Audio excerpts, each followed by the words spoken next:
10 seconds. 5 seconds. Start. Mr. Speaker Sir, I am glad to participate in the discussion on the railway budget. We have been hearing several interesting points raised by the honorable members during the last 2 days. The honorable member who initiated the discussion from the other side made an appeal for increased allocation for the railways in the 6th 5-year plan. I think this is the crux of the matter. There are so many demands made on the railways and there are so many problems that they have to face, but they cannot do so if they have not sufficient money. I think the Planning Commission has been rather unfair to the railways. I would only add my appeal to that made by the other speakers that this matter even at this stage should be reviewed and more funds should be made available to the railways for carrying out the important schemes which they have before them. Particularly, I would like to mention about the construction of new railway lines.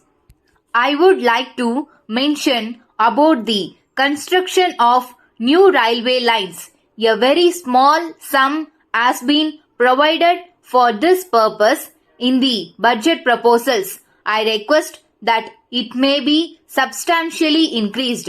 Then there are 1 or 2 aspects of the working of the railways to which I would like to draw the attention of the Honorable Minister. One is the matter regarding railway accidents.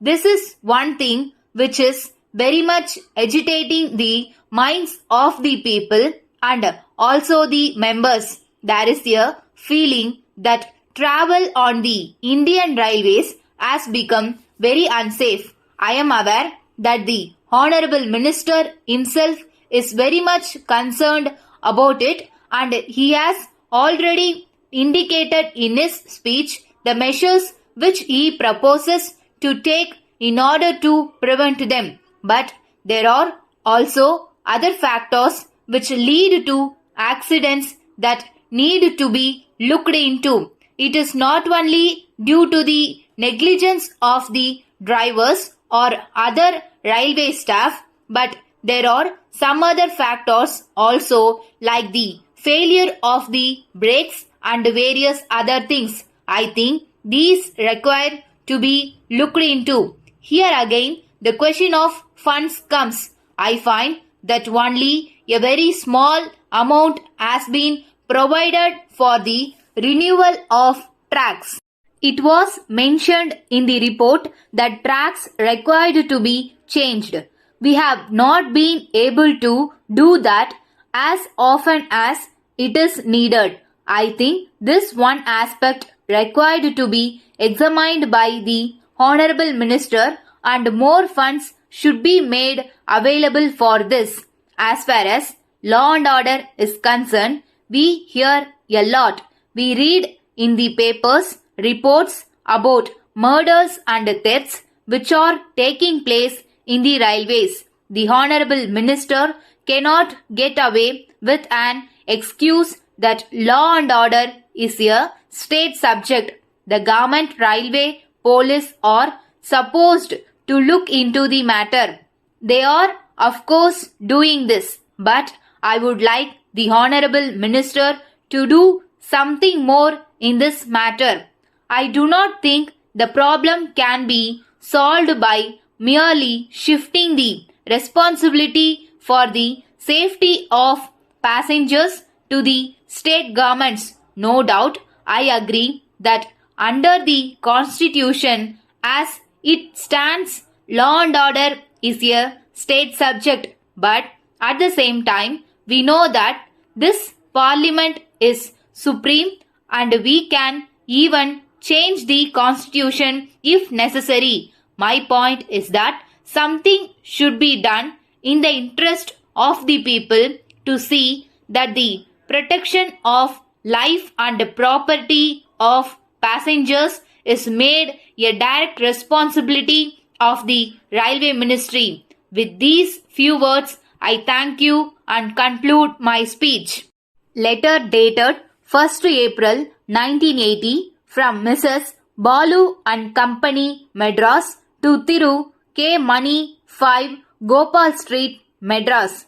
Dear Sir, we thank you for your letter which we have just now received. We are glad that you have decided to ask us to supply you the necessary goods for your new house in this city. We find from your letter that you are anxious that the goods supplied should be of good quality. We hope that we shall be able to satisfy your requirements.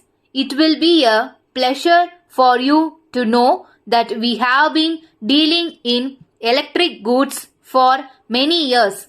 We think you will be glad to know that if you are able to find any defect in the article supplied by us, we shall be pleased to replace it immediately. In fact, there has been no complaint from our customers. We would like to inform you that we shall undertake any electric work. You may kindly note that it is not necessary to make any advance payment to us for this purpose. We assure you that if you can give the work to us, we shall be able to do it satisfactorily. As soon as we receive the orders from you, it will be possible for us to take necessary steps in regard to the matter. In the circumstances, we hope that we shall receive your orders at an early date. Yours faithfully.